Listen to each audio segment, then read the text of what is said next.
Hi y'all! In today's lesson we're going to be talking about pH and pOH, specifically how to calculate pH using the pOH of a solution. From last class we looked at using the hydrogen ion or hydronium ion concentration to calculate pH. Today we will be doing the same thing, except we're going to be using the pOH of the solution to calculate the pH. Now, what is the pOH exactly? pOH is just another scale very similar to the pH scale that is used to measure the hydroxide ion concentration in a solution. So pH is used to see how much H plus hydrogen ion is in the solution, whereas pOH is used to see how much hydroxide ion is in the solution. And you should be able to remember that hydrogen ions correspond with acids and hydroxide ions correspond with bases. So as you can see in the picture here in front of us, the scales are basically the same thing. They go from 0 to 14 on both sides, except they're opposite. So on the pH scale, acids range from 0 to 6, whereas on the pOH scale, they range from 8 to 14. Same for bases.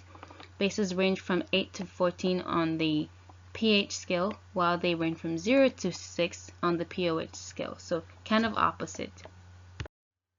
Since the pH and the pOH scales both range from 0 to 14, we're able to use this new formula to find pH if we're given the value of pOH, or to find pOH if we're given the value of pH. And this formula is pH plus pOH equals 14. And why does this formula work exactly? What is a perfect example of why it works? Remember, we said that water is a neutral compound, and therefore it means that it has a equal concentration of H plus and OH minus ions, hydroxide and hydronium ions. So that's why it's neutral, because it has that balanced equal concentration. And so on both scales, water is going to have a pH or pOH of 7. So let's take that and just plug it right into that equation. The pH of water is 7, and the pOH of water is also 7, and that equals 14. So you can literally take any parallel points on both scales and they should add up to 14. So let's take, for example, 3 and 11. 3 plus 11 adds up to 14. Another example, 5 and 4 right here. 5 and 9. 5 plus 9 adds up to 14, and that's why this equation works. Now let's put this formula into practice. The first example is asking, you're presented with a solution that has a pOH of 2.13. What is the pH of the solution? So we're given the pOH and we're being asked to find the pH. So simply we plug in our numbers. pH plus our pOH is 2.13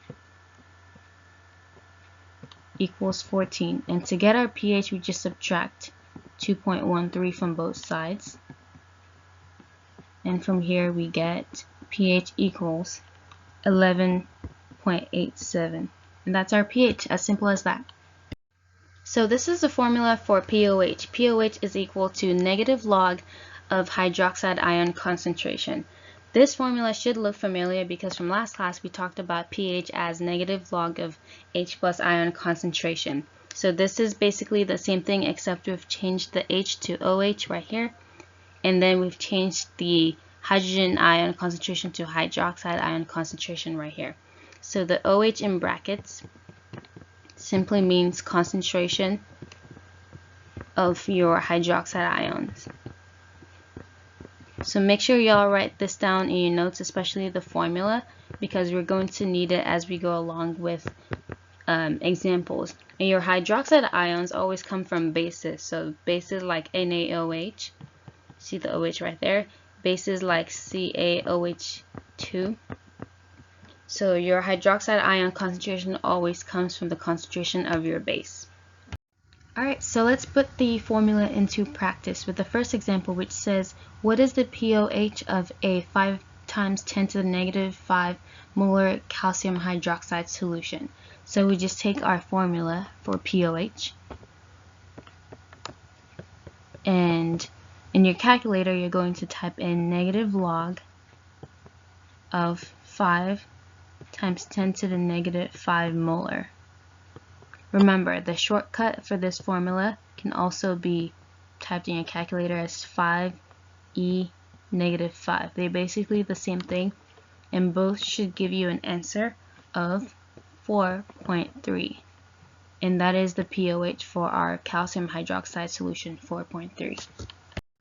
This example is asking, what is the pOH of a solution containing a hydrogen ion concentration of 1 × 10⁻⁸ molar? So first, let's see what we're given and what we're looking for. We're given the hydrogen ion concentration, and we're looking for the pOH. Now, if we're given the hydrogen ion concentration, we know that that correlates with pH, because remember, hydrogen is H. But we're being asked to find pOH, so that means we have to do this in a few steps. First, we have to calculate pH, because that's what hydrogen ion concentration corresponds with.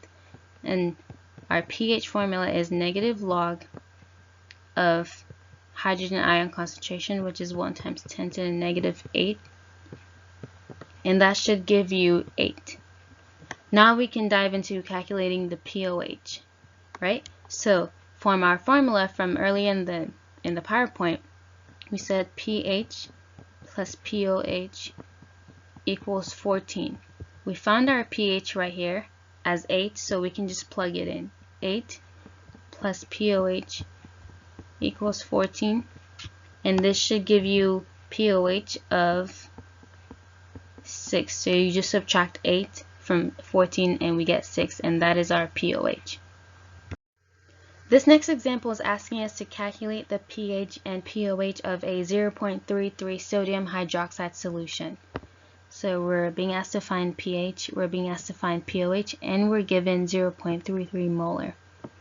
Now right off the bat, you can see that our compound is a base because you see OH in its formula. So we know we're corresponding this with pOH calculation because there's the OH, right?